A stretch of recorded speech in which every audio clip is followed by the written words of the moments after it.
कुंभ को दुनिया के सबसे महत्वपूर्ण और सांस्कृतिक और धार्मिक मेले में से एक माना जाता है। 30 से 45 दिन तक चलने वाला महाकुंभ हिंदुओं के लिए काफी मायने रखता है। महाकुंभ मेले का आयोजन प्रत्येक 12 सालों के अंतराल पर हरिद्वार, प्रयागराज, उज्जैन और नासिक में होता है और इसमें प्रयागराज में लगने वाला महाकुंभ सबसे भव्य होता है, इसलिए यहाँ ज्यादा संख्या में श्रद्धालु आते हैं। वैसे इस महाकुंभ में अजब गजब कारनामे भी देखने को मिलते हैं। अजब गजब कारनामों के साथ अजब गजब साधु संत भी देखने को मिलते हैं। आज हम आपको एक ऐसे बाबा के बारे में बताने जा रहे हैं जो करीब 14 साल से अपना एक हाथ उठाकर रखे हुए हैं। जी हाँ, प्रयागराज में कुंभ मेला 2025 13 जनवरी से शुरू हो रहा है, लेकिन अखाड़े ने छावनी प्रवेश अभी से शुरू कर दिया है, जिसमें सबसे पहले जूना अखाड़े ने छावनी प्रवेश आरंभ किया है, जहां पहुंचे साधु संत अपने तंबू में रहने लगे। वहीं जूना अखाड़े में कई अजब गजब बाबा भी पहुंच रहे हैं। उन्हीं बाबा में से एक राधेपुरी बाबा हैं, जो मध्य प्रदेश के उज्जैन के रहने वाले हैं। राधेपुरी बाबा ने साल 2011 से विश्व में कल्याण के लिए एक तप रखा है।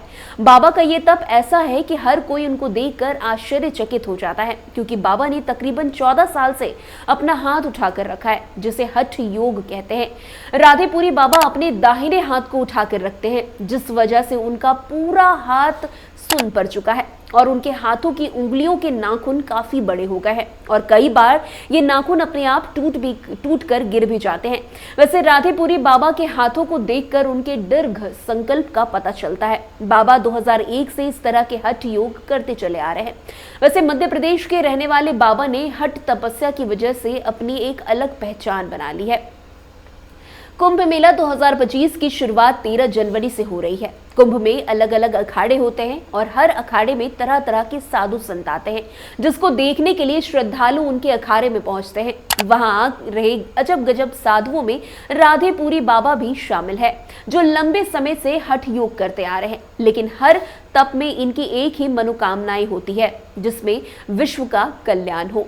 आपको बता दें कि राधेपुरी बाबा ने 14 साल से एक हाथ ऊपर उठाकर रखा है और इस कार्य के पीछे एक गहरी धार्मिक और आध्यात्मिक कारण छिपा हुआ है। उन्होंने इस प्रक्रिया को हस्त संन्यास के रूप में संबोधित किया है, जिसका अर्थ है कि वे अपने हाथ को केवल ईश्वर की आराधना और ध्यान में उपयोग करने के लिए उठाए रखते हैं। उनका मानना है कि जब व्यक्ति एक शरीर के अंग को नियंत्रित करता है और उसे स्थिर करता है, तो उसकी मानसिक स्थिति भी स्थिर हो जाती है और वो आत्मज्ञान की प्राप्ति के करीब पहुंच जाता है। वैसे ये एक तरह से साधना की कठिनता और मानसिक शक्ति को प्रदर्शित करने का तरीका है। राधेपुरी बाबा का मानना है कि इस तरह के समाधान शरीर और मन दोनों पर नियंत्रण स्थापित करती है, जिससे व्यक्ति अपने भीतर के सत्य को जान सकता है। उनका कहना है कि जब तक शरीर को कष्ट नहीं होगा, तब तक आत्मा की शक्ति को जागृत नहीं किया जा सकता। वैसे राधेपुरी बाबा ने जब इस प्रकार की कठिन साधना प्रारंभ की, तब उनका जीवन पूरी तरह से बदल गया। पहले दिन से ही उन्हें शारीरिक और मानसिक कष्टों का सामना करना पड़ा, लेकिन धीरे धीरे उन्होंने इस कष्ट को आत्मसात कर दिया। उनके इस कार्य को देखकर लोग सोच में पड़ जाते हैं कि ऐसा कठिन साधना क्यों, लेकिन राधेपुरी बाबा के अनुसार ये साधना उन्हें अपने भीतर की शक्तियों से जोड़ने और जीवन के गहरे रहस्यों को समझने में काफी ज्यादा मदद करती है।